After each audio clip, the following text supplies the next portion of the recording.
परभणी महापालिकेची सत्ता आम्ही एक हाती घेतलेली आहे आणि बघूया मुंबईत काय घडामोडी होतात।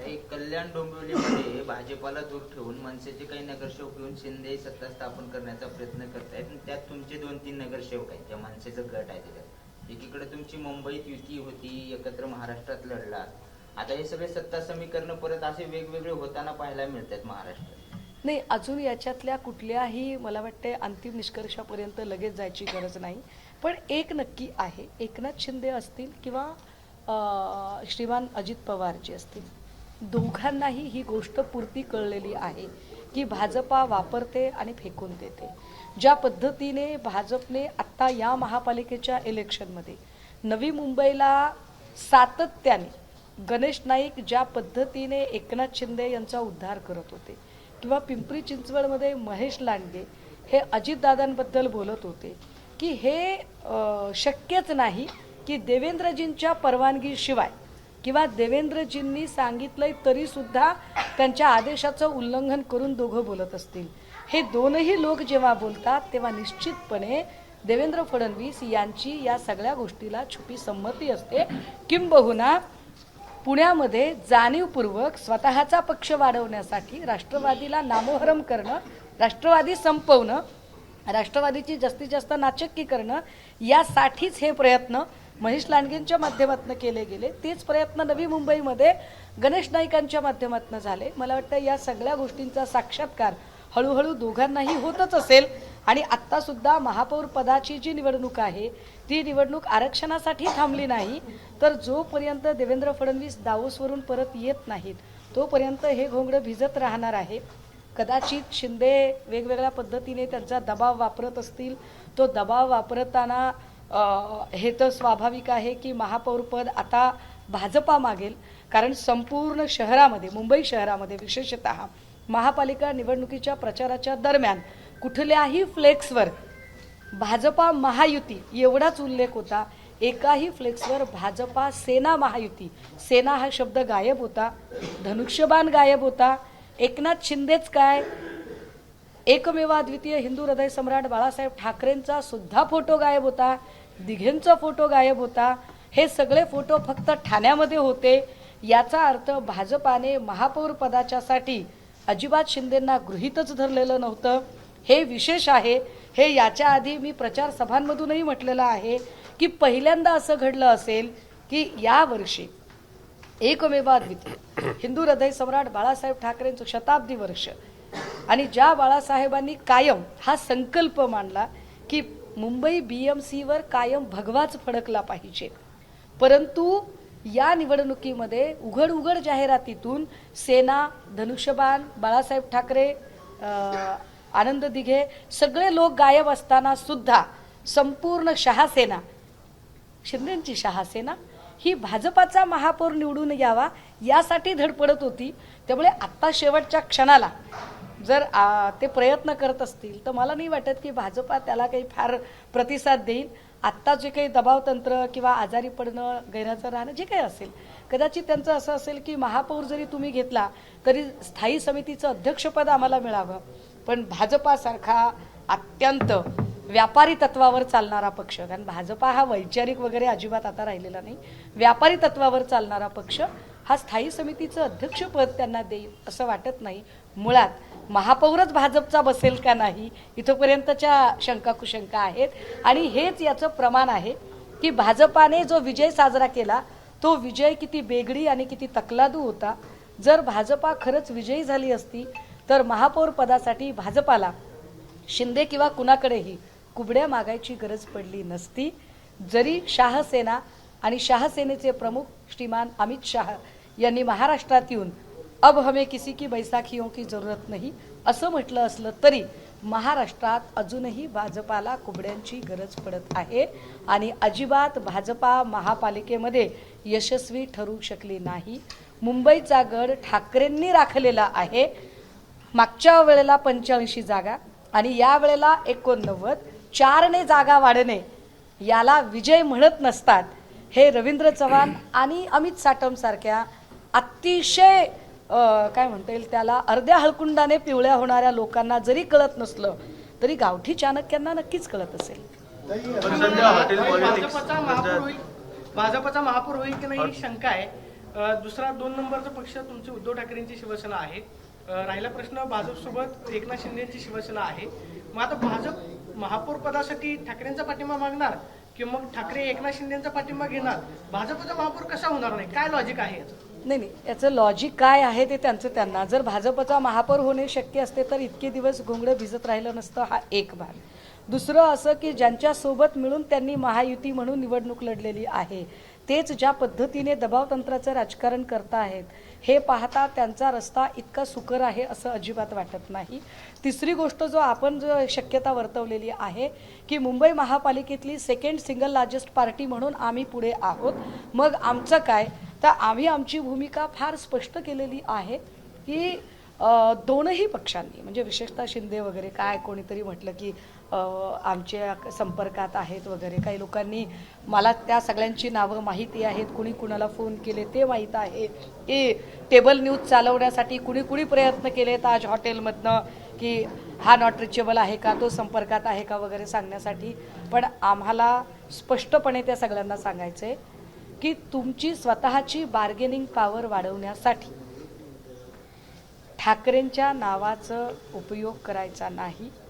तुम्हाला निवडून येण्यासाठी सुद्धा ठाकरेंवर टीका करावी लागते आणि तुम्हाला नव्याने काही करायचं असेल तर दबावतंत्र वापरण्यासाठी सुद्धा ठाकरेंचीच मदत घ्यावी लागते. ठाकरे कार्ड वापरावं लागतं. तुम्ही ठाकरे कार्ड वापरणं सोडून द्या. तुम्हाला काय करायचंय ते करा.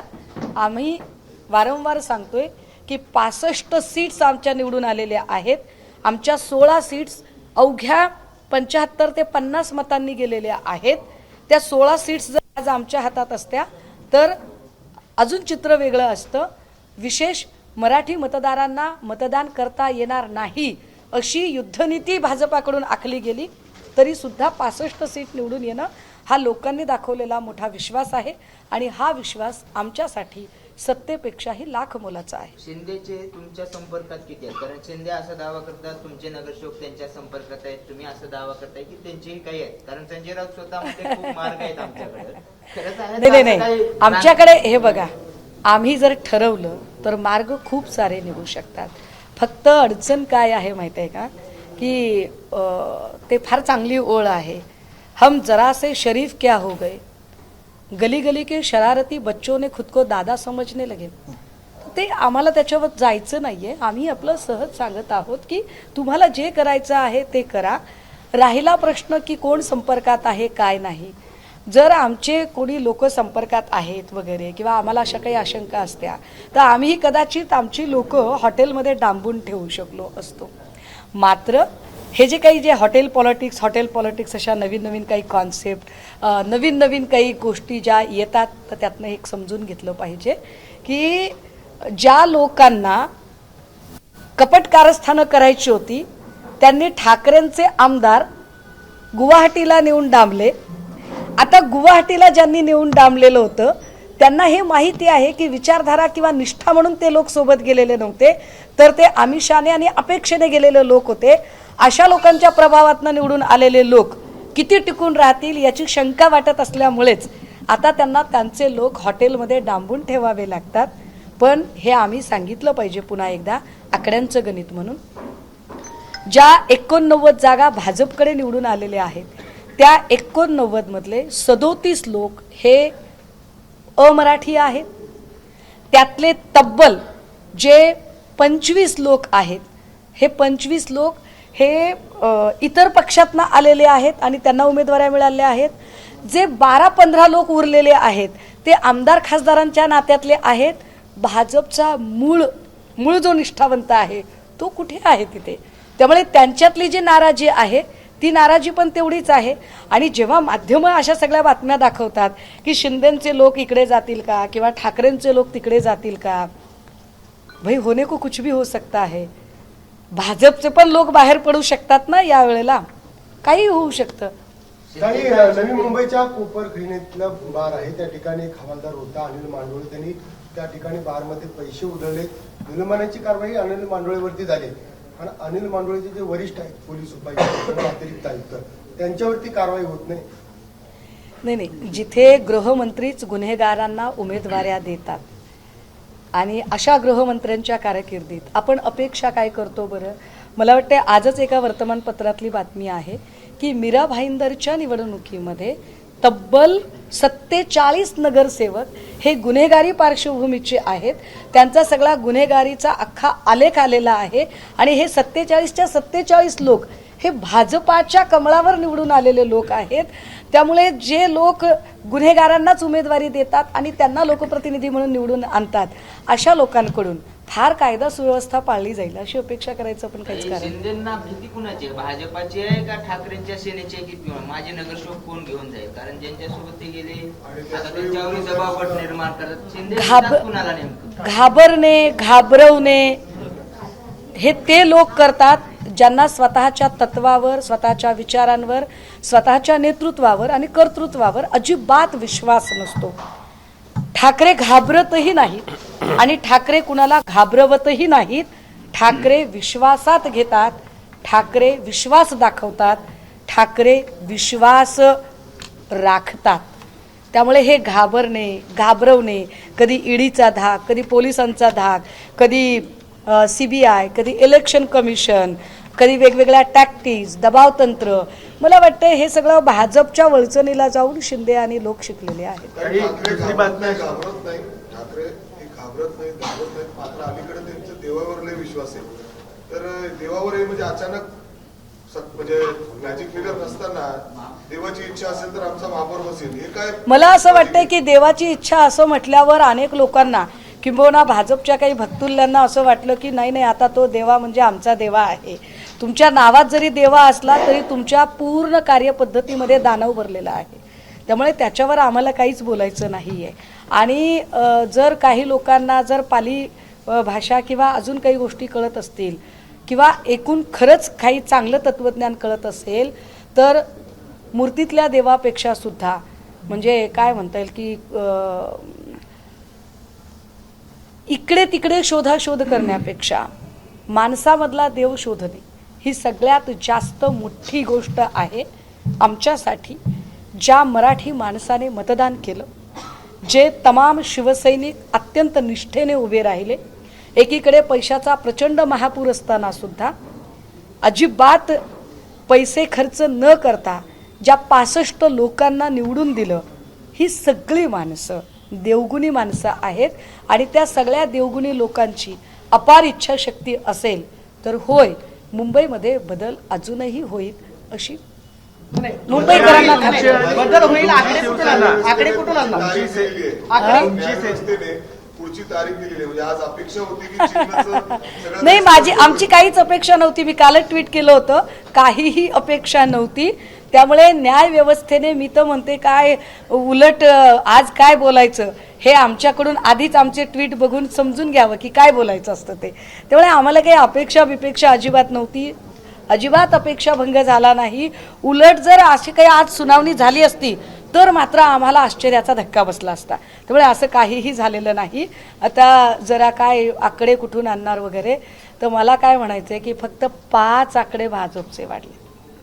त्या 5 आकड्यावर भाजपने फार उन्मादी होऊ नये, कारण भाजपला प्रत्येक वेळेला खोटं पण रेटून बोलायची सवय आहे.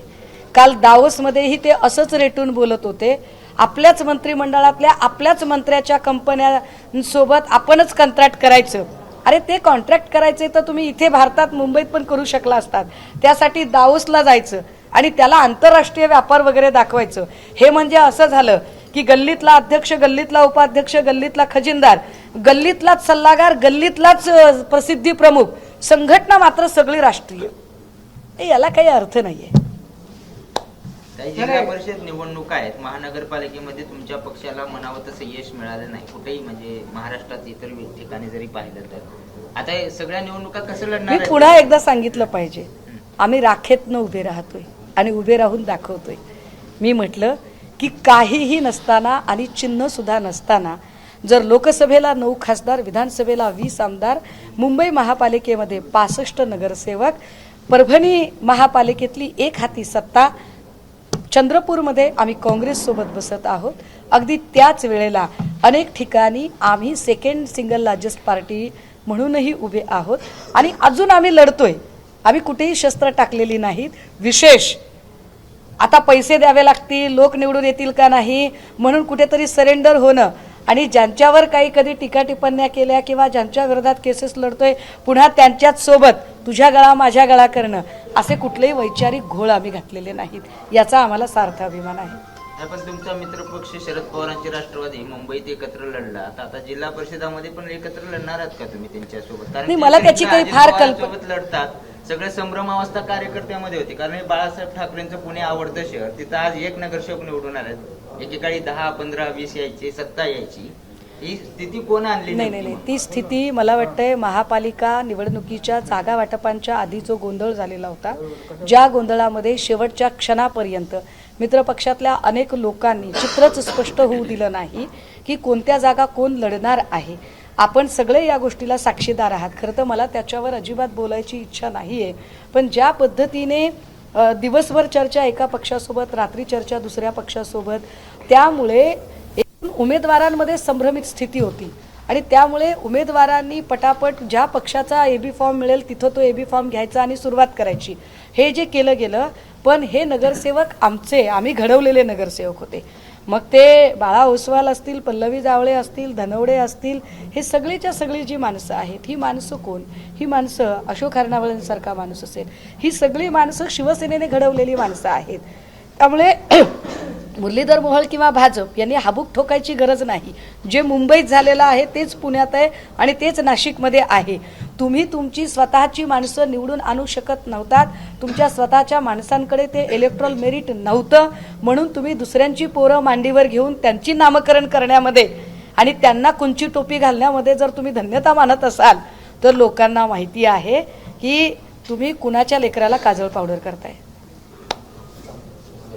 म्हणजे शरद पवार गटाने तुम्हाला झुलवत ठेवलं, त्याच्यामुळे हा सगळा परिणाम झाला. एक लक्षात घ्या, आता पवार साहेबांचा पक्ष किंवा अजितदादांचा पक्ष एकत्र बसणार, एकत्र बसताहेत, अशा चर्चा रोज येत आहेत. बहुतेक पॅचअप झालंय, नाही झालंय, आय डोंट नो. पण आणि तो त्यांचा अगदीच म्हणजे वैयक्तिक प्रश्न आहे, त्यांना तो अधिकार आहे, त्यांनी काय करावं ते. फक्त होती अडचण काय की थोडीशी पारदर्शकता जर असेल तर निर्णय घ्यायला सोपं जातं. अगदी शेवटच्या क्षणापर्यंत म्हणजे एबी फॉर्म देण्याच्या शेवटच्या दिवसापर्यंत जर ती स्पष्टता येत नसेल की कोण कुणासोबत लढत आहे आणि कुणा विरोधात लढत आहे तर तिथे गोंधळ नक्की निर्माण होतो.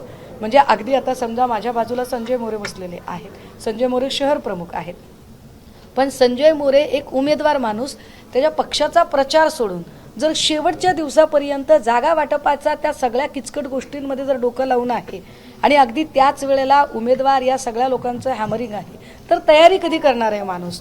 सो या सगळ्या सुद्धा मानवी मर्यादा समजून घेतल्या पाहिजेत. त्यामुळे जे लढले त्या सगळ्यांच्या बद्दल आम्हाला निश्चित अभिमान आहे. पराभवाला शरद पवारांची राष्ट्रवादी कारणीभूत होती असं म्हणायचं? अजिबातच नाही. तुम्ही काहीही वाक्य माझ्या तोंडी घालायची गरज नाही. मी माझा इनर कॉन्शियस संपूर्ण जागा ठेवून ही वक्तव्य करताय. मी फक्त एवढंच म्हटलं की आधीची जी स्पष्टता असते ती स्पष्टता सगळ्याच पक्षांकडून जी येणं अपेक्षित असतं ती होत नाही. त्यामुळे बऱ्याचदा प्रचाराला पुरेसा वेळ मिळत नाही, त्यामुळे गोंधळाची स्थिती निर्माण होते. मला वाटतं की अच्छा किया तो मैंने किया और बुरा किया तो औरों ने किया अशी पद्धत आमच्याकडे नाही.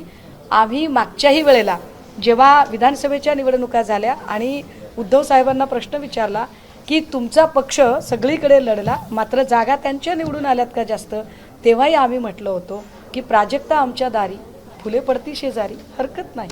ठीक आहे. राज्यात महाविकास आघाडी विस्कळीत झाली असं म्हणायचं आता, कारण आता विधानसभेच्याच निवडणूक आहेत. अहो मला कळतच नाही खरंच. म्हणजे मी माध्यमांवर नाही, काय शिवसेना स्पष्ट म्हणजे मी भूमिका माध्यमांचं मांडत नाही. ऐका ना, शरद पवारांना मी देते का? मी माध्यमांचं कौतुक करू की माध्यमांवर प्रेम करू की माध्यमांना काय करू मी? कारण जी माध्यमं रोज गणेश नाईक शिंदेचा टांगा पलटी करण्याची भाषा करतात तेव्हा महायुतीत बेबनाव आहे असं म्हणत नाहीत. जी माध्यमं महेश लांडगे रोज अजितदादांची मापं काढण्याची भाषा करतायत तर तिथं बेबनावाई याच्यावरती काहीच बोललं जात नाहीये. महायुतीत किती बिनसलंय राव की भाजप सोबत सत्तेत असणाऱ्या शिंदेंना फडणवीसांवर विश्वास नसल्याने ताजमध्ये आपली माणसं नेऊन कोंडावी लागतात. ह्याला बेबनाव नाही, याला अविश्वास म्हणतात. आणि इतका विश्वास नसेल तर सत्तेत का आहेत ही लोक, यावरती खरं तर पॅकेज स्टोऱ्या झाल्या पाहिजेत. ते न करता आपण विरोधकांना धारेवर धरता, याचा मी अत्यंत सकारात्मक अर्थ घेते की आपल्या अपेक्षा सत्ताधाऱ्यांपेक्षा सुद्धा विरोधकांकडून जास्त आहेत. त्याचवेळी हा प्रश्न उपस्थित होतो जसं तुम्ही म्हणले त्यांच्यामध्ये असेल बरेच वाद. नाही असेल नाही आहे, असेल नाही आहे, अहो मान्य करा, असं काय करताय, आहे ते. कारण ज्या पद्धतीने शरद पवार पक्ष वागतोय गेले काही दिवस सत्तेत असलेल्या दादांबरोबर जात आहे, यामुळं महाविकास आघाडीमध्ये शरद पवारांवर अविश्वास वाढली का असं वाटतं का तुम्हाला? दादा, आम्ही सगळे ज्या क्षेत्रात आहोत ना, हे क्षेत्र परमार्थाचं नाही आहे, हे क्षेत्र राजकारणाचं आहे. इथे एक पक्ष दुसऱ्या पक्षावर जशी कुरघोडी करत असतो तसा पक्षांतर्गत एक व्यक्ती दुसऱ्या व्यक्तीवर सुद्धा कुरघोडी करत असतो. प्रत्येकाला इथे सत्ता हवी असते. त्यामुळे अगदी युती आघाड्यांमध्ये असणारे पक्ष सुद्धा स्वतःला कशा जास्तीत जास्त जागा मिळतील किंवा स्वतःला कशी जास्तीची सत्ता मिळेल यासाठी प्रयत्नशील असणं वावगं नाही, कारण क्षेत्रच तसं आहे. आता या सगळ्यांमध्ये आपले जे काही प्रश्न आहेत की त्यांनी विचारधारा सोडली का किंवा अजून काही का, तर मला असं वाटतं की हे प्रश्न बेटर वे ते त्यांना विचारणं जास्त चांगलं. कारण त्या सगळ्या प्रचाराला लीड कोण करत होतं, तर मला वाटतं त्या आदरणीय खासदार सुप्रियाताई सुळे करत होत्या. आणि त्यांनी तेव्हाच सांगितलं होतं की I will lead the campaign. So या निकालाचं नेमकं काय कॅल्क्युलेशन्स त्यांचे होते किंवा आहेत किंवा काय आत्ता झालेलं आहे, या सगळ्या संबंधाने मला वाटतं माझ्यापेक्षा सुद्धा जास्त चांगलं सुप्रियाताई त्याची उत्तरं देऊ शकतील. ठीक आहे, सरांचं काय?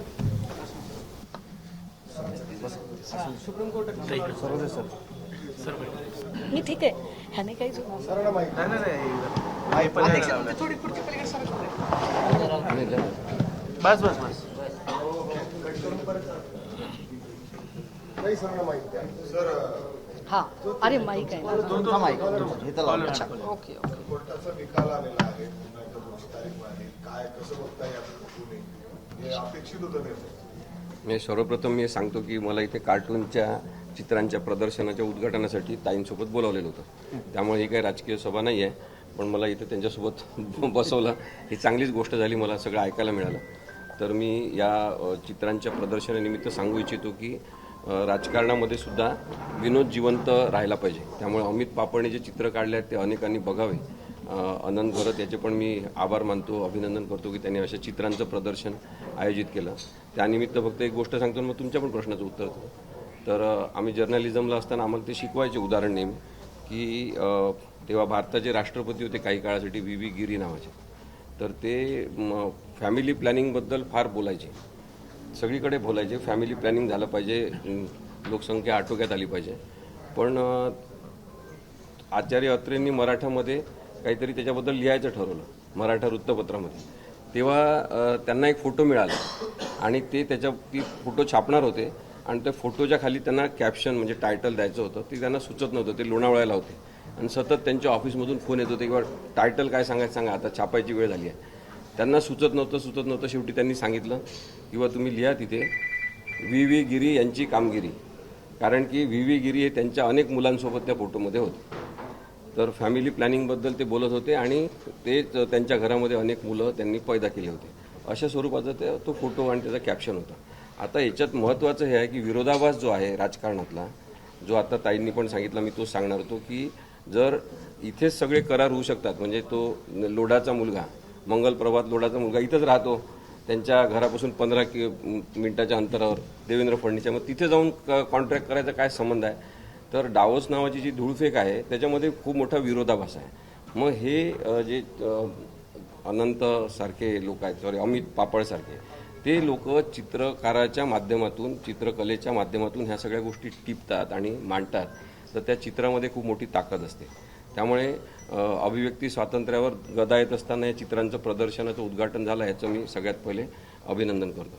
दुसरा, त्यांनी जो प्रश्न विचारला आहे, अजून काही तारीख व्हायची आहे सुप्रीम कोर्टामधली, आज तारीखच होणार आहे. सुषमा स्वराज यांचे पती कौशल, त्यांचं नाव आहे ना, स्वराज, यांचं निधन झालेलं आहे. ते चांगले प्रतितयश वकील होते, त्यामुळे त्यांना श्रद्धांजली वाहण्याचा कार्यक्रम आज सर्वोच्च न्यायालयामध्ये होता. आणि 1 वाजतापासून अरावली पर्वतरांगांच्या संदर्भात जो एक पर्यावरण विरोधी निर्णय सर्वोच्च न्यायालयाने दिला, त्या संदर्भात पुनर्विचार याचिकांची सुनावणी होणार आहे. त्या विशेष न्यायालयाचं कामकाज 1 वाजतापासून आहे. त्यामुळे शिवसेना पक्ष आणि धनुष्यबाण चिन्ह पक्षचिन्ह याची सुनावणी ही लांबणीवरच पडणार आहे. अजून तारीख व्हायची आहे. 15-20 मिनिटात तारीख काहीतरी दिली जाईल. लवकर तारीख मागण्याचा प्रयत्न सुरू आहे. सर बापट सर असं म्हणाले की आता ही सगळी विश्वासार्हता संपली, आता ही न्यायालय आणि वकिलांचं काम आहे की विश्वासार्हता पुन्हा एकदा निर्माण करायची.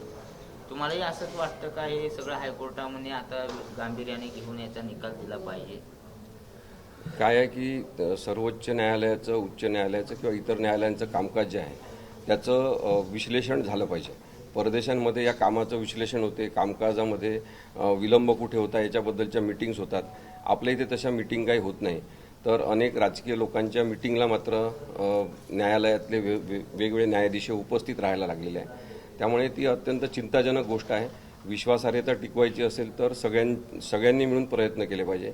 न्यायाधीश, न्यायालयीन कर्मचारी, वकील, पोलीस, डॉक्टर या सगळ्यांनी प्रयत्न केले पाहिजे. तरच लोकशाहीवरचा विश्वास कायम राहील. कारण की लोकशाही यंत्रणांवरचा विश्वास उद्ध्वस्त झाला पाहिजे. अशीच प्रक्रिया आता नरेंद्र मोदी यांनी सुरू केलेली आहे आणि लोकशाहीमधली सगळ्यात महत्त्वाची यंत्रणा न्यायव्यवस्था आहे. तर त्याबद्दल आपण चिंता सगळ्यांनीच व्यक्त केली पाहिजे. राहुल शेवाळे काल तुमच्यावरती बोलताना असं म्हणाले, काल तुम्ही जे ट्विट केलेलं होतं त्यावरती शिंदे गटाच्या नेत्यांकडून तुमच्यावरती टीका करण्यात येते की उद्धव ठाकरे हे तुमचे क्लायंट आहेत आणि क्लायंट हातातून जाईल म्हणून असीम सरोदे अशा पद्धतीनं ट्विट करतात किंवा मालकाला खुश करण्यासाठी अशा पद्धतीने त्यांच्याकडून ट्विट करण्यात. मला असं वाटतंय की मी पक्षाची जबाबदार पदाधिकारी म्हणून या संबंधाने सांगितलं पाहिजे की खरं तर आशिष कुरेशी सारख्या अत्यंत बाष्कळ बडबड करणाऱ्या माणसावर व्यक्त व्हायची अजिबातच इच्छा नसते. मात्र तरीसुद्धा एका जबाबदार वकिलाच्या संबंधाने इतकं बेजबाबदारीने विधान करताना किमान त्यांनी पूर्ण माहिती घेतली पाहिजे की सर्वोच्च न्यायालयामध्ये हे केस कोण लढत आहे आणि वकील कोण आहेत. ते उचलली जीभ लावली टाळ्याला या पद्धतीने आशिष कुरेशींनी विधान करणं, राहुल शेवाळेही, हे सगळेच एका माळेचे मनी आणि ओवायला नाही कुणी असे लोक आहेत. आणि राहुल शेवाळे तर म्हणजे अजून म्हणजे काय म्हणता येईल त्याला, बडे मिया तो बडे मिया और छोटे मिया सुभान अल्लाह कार्यक्रम आहे हा.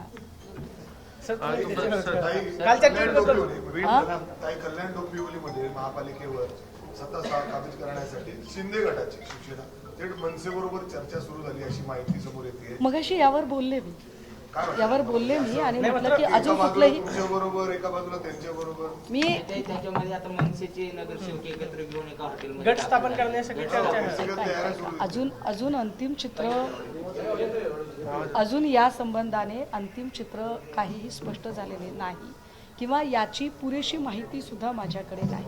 पण एक नक्की जे मगाशी मी म्हटलं की शिंदे असतील किंवा दादा असतील या दोघांनाही भाजपाची एकूण कार्यपद्धती समजून चुकलेले आहेत.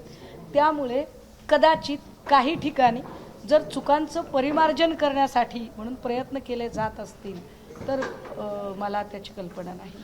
तुम्हाला चालेल का? म्हणजे चुका महत्त्वाच्या आहेत की नाही, असं चुकांचं परिमार्जन मुंबईत होऊ शकतं का? त्यापेक्षाही मी जे म्हटलं की हिंदू हृदय सम्राट बाळासाहेब ठाकरे यांची कायम तो संकल्प राहिलेला आहे की मुंबई BMCवर फक्त आणि फक्त शिवसेनेचाच भगवा फडकला पाहिजे. आज जर तो भगवा फडकू शकला नाही तर त्याचं पाप हे फक्त आणि फक्त शहासेनेला लागेल. त्यामुळे तो भगवा फडकवायचा की नाही त्यांनी ठरवायचं. नाही, मात्र मग ते आता आपण लॉजिकली विचार करू, शिवसेनेचा भगवा फडकवायचा आहे, तुमच्याकडे संख्याबळ कमी पडतंय, आता एकनाथ शिंदेशिवाय दुसरा पर्याय नाही. किती आकडे 9 आकड्यांबद्दल फक्त घेणार फक्त 9 आकडा. अरे होईल ना कागदावरती तर तेच आहे ना. मला सांगा, भाजपपेक्षा कमी आकडे शिंदेकडे असताना सुद्धा शिंदे मुख्यमंत्री झाले ना मुख्यमंत्री. आपल्याकडे साधा कधी तलाठी 11 वाजता सज्जावर येत नाही. पहाटे 5ला राज्यपाल राजभवनात येऊन शपथविधी घेतला ना. सध्या एकूण या बदलत्या राजकारणामध्ये ज्या पद्धतीने अशक्यातल्या शक्य गोष्टी घडतायत, होने को कुछ भी हो सकता है. असं कोण म्हटलं की माझा देवावर विश्वास नाही वगैरे? माझा कुठल्याही अंधश्रद्धांवर विश्वास नाही. मी खूप वस्तुस्थितीला धरून बोलणारी आहे. माझा कर्मकांडांवर विश्वास नाही. मी कुठल्याही कर्मठ रेडे कापण्यावर माझा विश्वास नाही. बळी देण्यावर विश्वास नाही.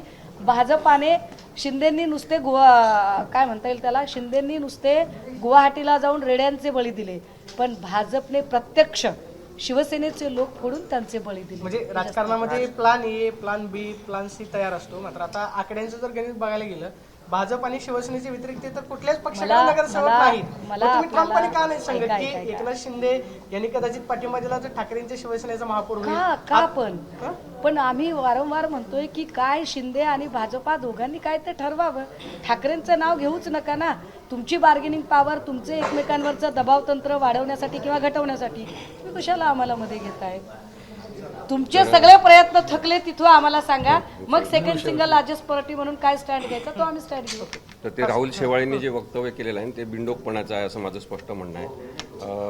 जेव्हा सुप्रीम कोर्टात एखादी केस असते की नाही, तेव्हा एक वकिलांची टीम असते आणि त्याच्यामध्ये सिनियर काउन्सिल म्हणून कपिल सिब्बल सर हे आर्ग्यू करत असतात. त्यांच्यासोबत इतर वकील असतात. आम्ही त्यांना फक्त आदल्या दिवशी जाऊन ब्रीफिंग करणं हे आमचं काम असते की काय काय झालेलं आहे, काय घडामोडी झालेल्या आहेत, नवीन कागदपत्र काय आहेत, ही माहिती देण्याची फक्त आमची जबाबदारी असते. आणि त्याच्यानुसार आता 23 जानेवारीला ही सुनावणी ठेवलेली आहे.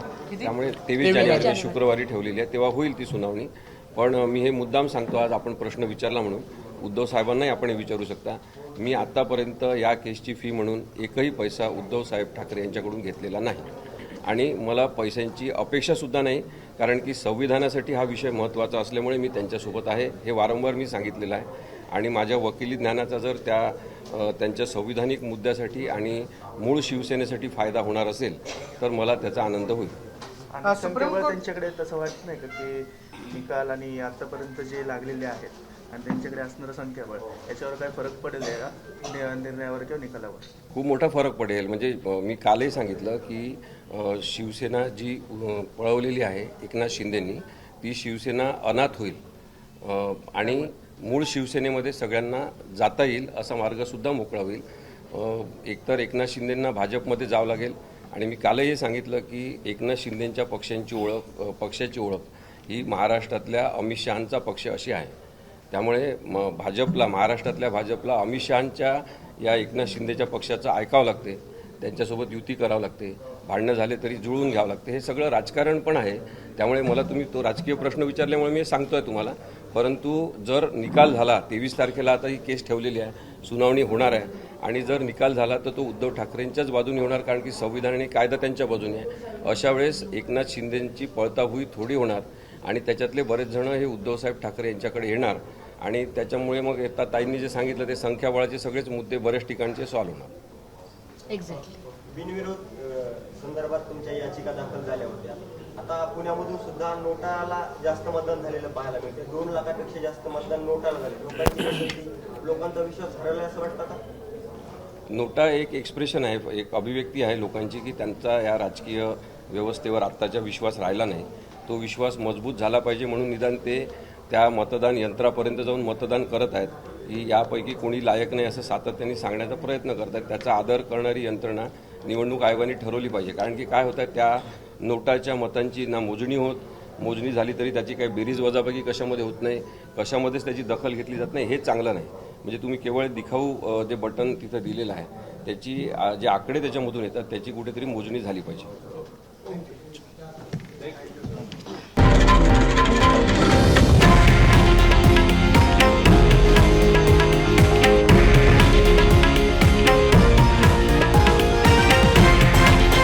हे आहे देशातील नंबर 1 न्यूज नेटवर्क आणि आपण पाहत आहात TV9 मराठी, एकमेव.